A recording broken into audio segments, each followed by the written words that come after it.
Jetline series pump. It comes in a 30 horse motor or a 50 horse motor.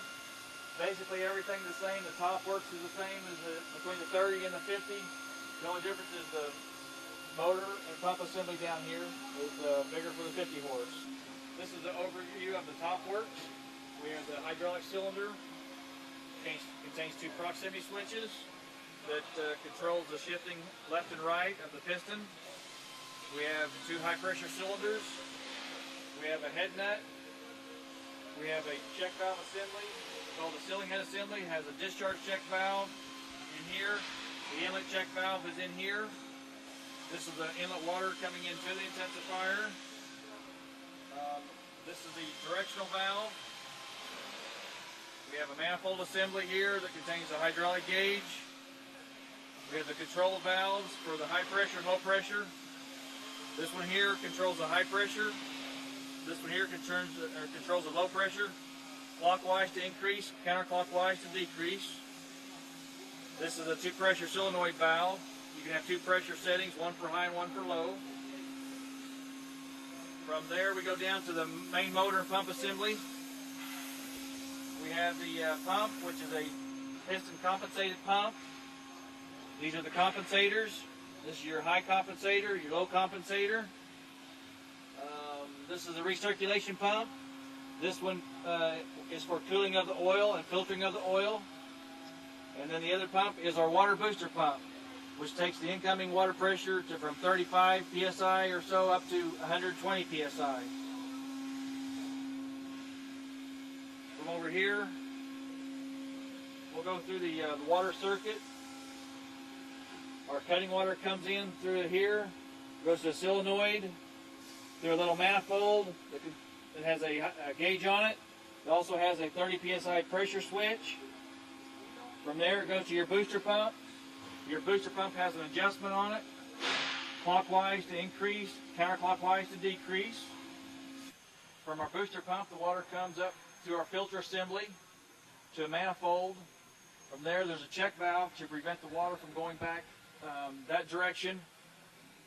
There's a pressure switch right here, a 60 psi switch, to prevent the pump from running if the booster pump pressure is low.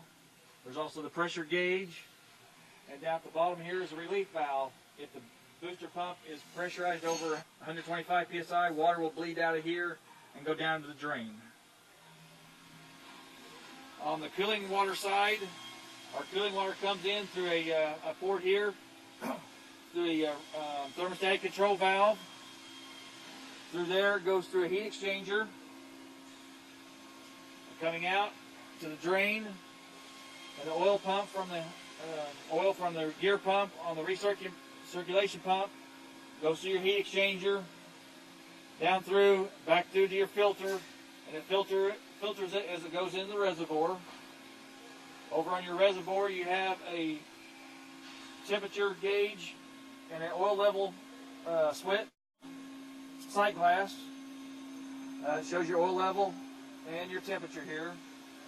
On the filter assembly we have a gauge that shows when your oil filter needs to be replaced. When it gets over in the red, you definitely want to replace it before it gets there. Your bulkhead strip here is where your connections are made. We have an air pressure here, air line here coming in. This is your discharge water going out. This is the drain that's coming off of the drain pans. When you change your sills and stuff, there's a drain that comes off of there, or just a drain. This is your cooling water coming in. This is your cooling water going out. This is your cutting water going in, and this is the drain going out from the discharge from your dump valve. If you hit the E-stop, your dump valve will release all the pressure back from the system down there to the drain. The drain line also is for your relief valve coming off the bottom. If you have overpressurized your booster pump, then that will come out there also.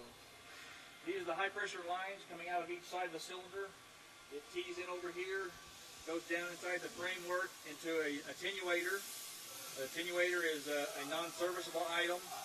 From there, It goes to the frame, comes out over here. The discharge goes to your dump valve. Your dump valve also works as a T. The T lets you go out to the high pressure discharge to the cutting station.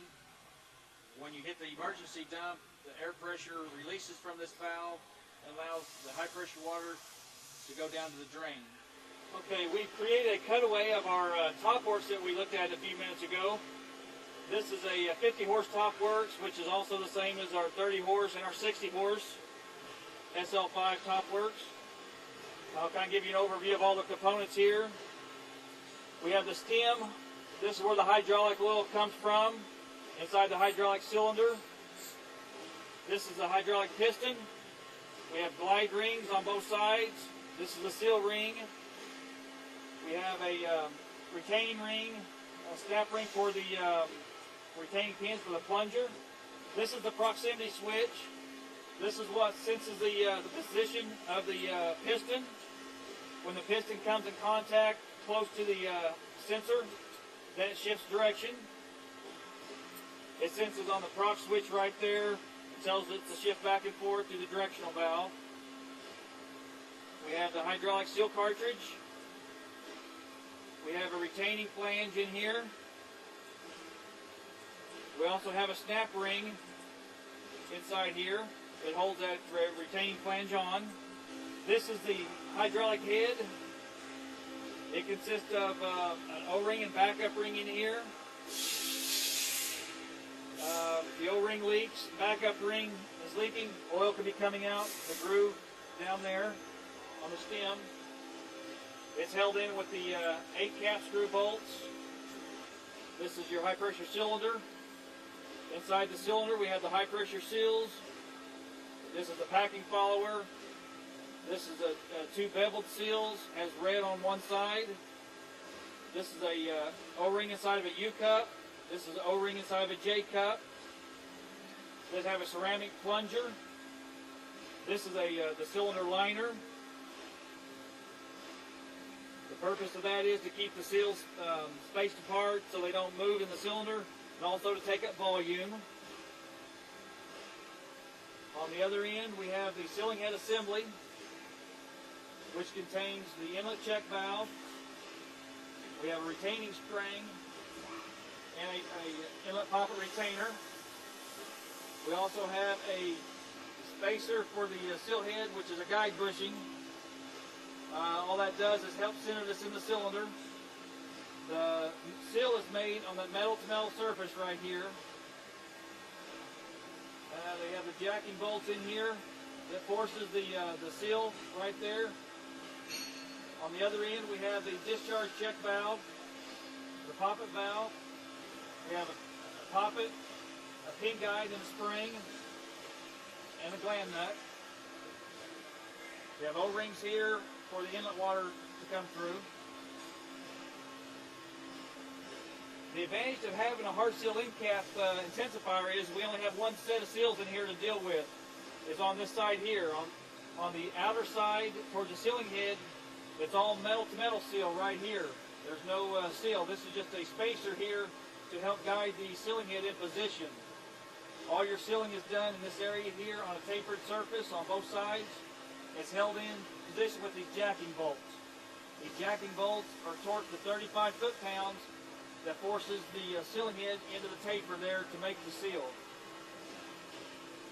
These are the jacking bolts. These torque at 35 foot-pounds, and you want to go in a crossing pattern. Usually start out at 20 foot-pounds, and then go to 35 in a crossing pattern, and then go in a circular motion with 35 to make sure you haven't missed any. You gland that out here on the sealing head. It's torqued to 130 foot-pounds.